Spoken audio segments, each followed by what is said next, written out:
Ma'am ఈ రక్తహీనత వచ్చిన వాళ్ళు ఎలాంటి ఆహారం తీసుకుంటే మంచిది? అంటే ఎలాంటి ఆహారం తీసుకోవాలి?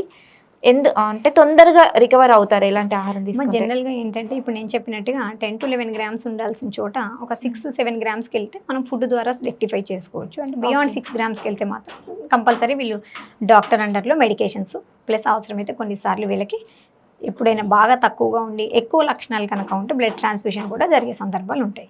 సో మీరన్నట్టుగా అంత దాకా పడిపోకుండా మనం ముందే ఇంట్లో ఏం చేసుకోవాలి అంటే ఐరన్ రిచ్ ఫుడ్స్ని తీసుకోవాలి. అంటే నువ్వులలో చాలా ఎక్కువ ఉంటుంది ఐరన్.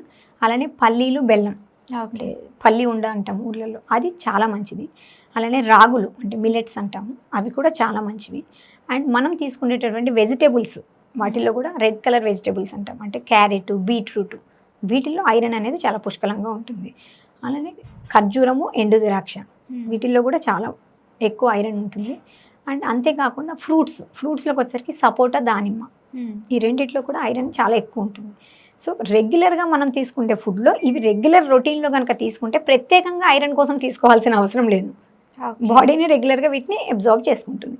కానీ మనం అవన్నీ మానేసి ఓన్లీ ఫాస్ట్ ఫుడ్స్ అని నూడిల్స్, పరోటా, లేకపోతే కనుక బయట ఇప్పుడు pizza, burgers, potato chips, French fries, ఇలాంటి ఐటమ్స్ తీసుకుని ఇందులో ఎక్కడైనా ఉందా ఐరన్కి సంబంధించింది?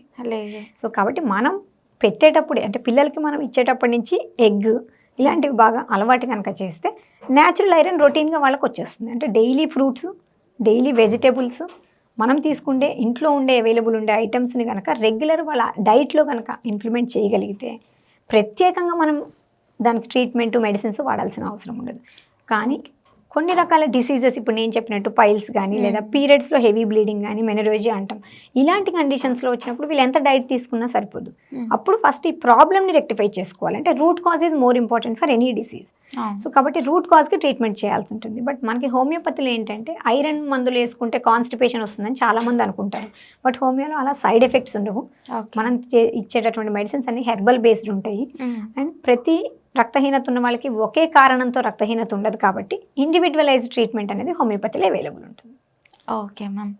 కొంతమంది ఏమంటుంటారంటే మేము బయట ఫుడ్ తీసుకుంటాము అండ్ హెల్దీ ఫుడ్ కూడా తీసుకుంటాము, రెండు తీసుకుంటాము, అంటే మా బాడీకి ఎఫెక్ట్ పడుతుందా అని కూడా చాలామంది అనుకుంటూ ఉంటారు. ఎఫెక్ట్ పడుతుందా మ్యామ్? అలా ఏముండదమ్మా. అంటే బయట ఫుడ్ తీసుకోవడం తప్పని కాదు, ఎప్పుడో రేర్గా అకేషనల్గా తీసుకోవడం తప్పు కాదు.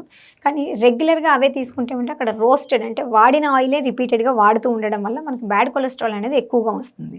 కానీ మనకు కావాల్సిన పోషకాహారాలు, న్యూట్రియంట్స్ అనేవి అవుట్ సైడ్ ఫుడ్లో దొరకవు. అండ్ హైజీన్ వాళ్ళు ఎంత మెయింటైన్ చేస్తున్నారో మనకి తెలియదు. హోమ్లో మనం మెయింటైన్ చేసిన హైజీను రెస్టారెంట్స్లో డెఫినెట్లీ మెయింటైన్ చేయరు.